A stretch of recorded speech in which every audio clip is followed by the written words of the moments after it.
Hello everyone, welcome to Thar academy.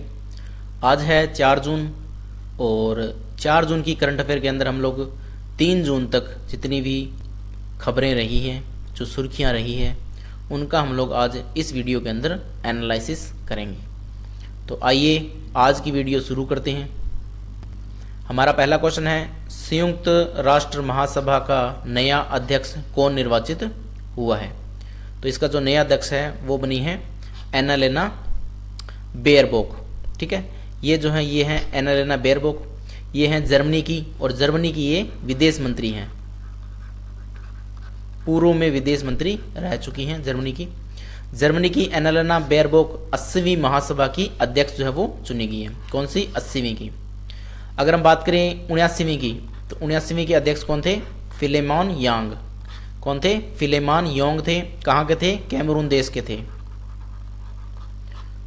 ठीक है, उसके बाद नेक्स्ट क्वेश्चन हमारा है, माउंट एटना ज्वालामुखी किस देश में है जहां हाल ही में विस्फोट हुआ है?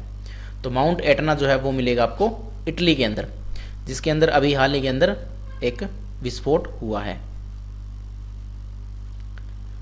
नेक्स्ट क्वेश्चन हमारा है, एआई आधारित मल्टी मॉडल भारत जेन का शुभारंभ किसने किया है? तो इसका जो शुभारंभ है वो किसने किया? वो किया डॉक्टर जितेंद्र सिंह ने।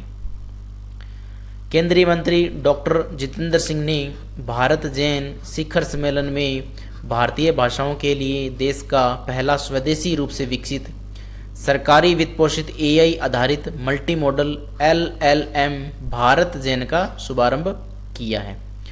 भारत जैन एक राष्ट्रीय मिशन है जिसका उद्देश्य ऐसा एआई बनाना है जो नैतिक, समावेशी और बहुभाषी हो तथा भारतीय मूल्यों और लोक आचार में गहराई से निहित हो। तो ये होता है भारत जैन के बारे में। नेक्स्ट है, अर्बन अड्डा 2025 का उद्घाटन कहाँ किया गया? तो इसका जो उद्घाटन किया गया वो किया गया नई दिल्ली के अंदर।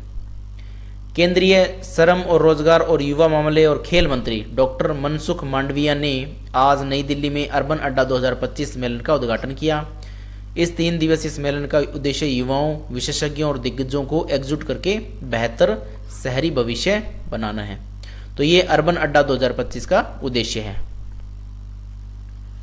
नेक्स्ट क्वेश्चन हमारा है, किस राज्य सरकार ने कक्षा 1 से बच्चों का सैन्य शिक्षा और सैन्य प्रशिक्षण जो है वो शुरू करने का निर्णय किया है?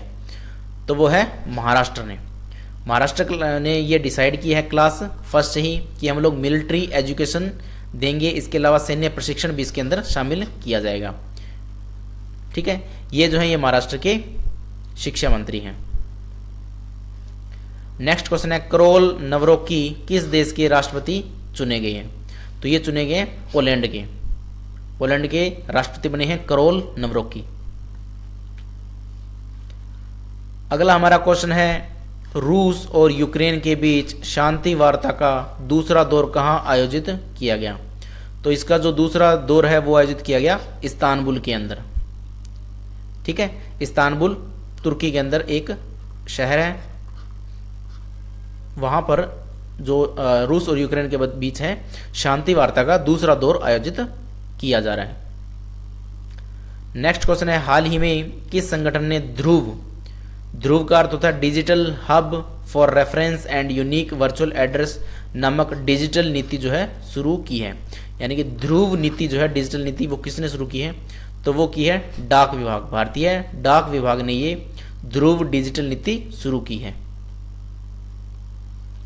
नेक्स्ट क्वेश्चन हमारा है, हाल ही में चर्चा में रही दिबांग नदी किन राज्यों से होकर बहती है? तो दिबांग नदी जो है वो अरुणाचल और असम से बहती है। ये दिखाई दे रही है दिबांग नदी, ये जो है ये ब्रह्मपुत्र की सहायक नदियां हैं और ये अरुणाचल और असम में ही मुख्यतः बहती हैं। नेक्स्ट क्वेश्चन हमारा, उल्लास नव भारत साक्षरता कार्यक्रम के तहत किस राज्य को पूर्ण साक्षर घोषित किया गया है? तो कौन सा राज्य होगा? वो है गोवा जो है उसको पूर्ण साक्षर राज्य घोषित किया गया उल्लास के तहत। इससे पहले जो है मिजोरम, मिजोरम को भी पूर्ण साक्षर राज्य का दर्जा दिया गया था। ठीक है, तो अभी कौन आ गया? अभी गोवा आ चुके हैं, उससे पहले मिजोरम भी उल्लास 9 बार साक्षरता कार्यक्रम के तहत पूर्ण साक्षर राज्य घोषित किया जा चुका है।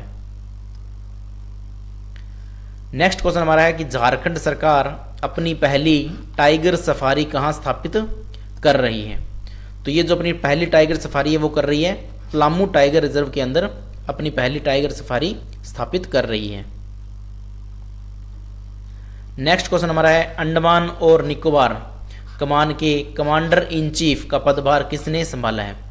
तो ये संभाला है दिनेश सिंह राणा ने। ठीक है, ये दिनेश सिंह राणा है, इन्होंने अंडमान और निकोबार के कमांडर इन चीफ का पदभार संभाला है। अगला क्वेश्चन हमारा है विश्व साइकिल दिवस कब मनाया जाता है। तो विश्व साइकिल दिवस जो है वो मनाया जाता है 3 जून को जो है मनाया जाता है।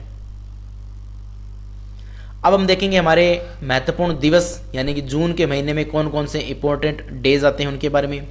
तो 1 जून को आता है विश्व दुग्ध दिवस यानी कि वर्ल्ड मिल्क डे आता है, और ग्लोबल डे ऑफ पेरेंट्स यानी कि माता पिता का जो ग्लोबल डे है यानी पेरेंट्स का जो ग्लोबल डे है वो भी 1 जून को ही आता है।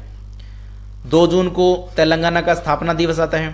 तेलंगाना की स्थापना कब हुई थी? 2 जून 2014 को हुई थी, और अभी 2 जून को इसकी 11वीं एनिवर्सरी जो है मनाई गई है।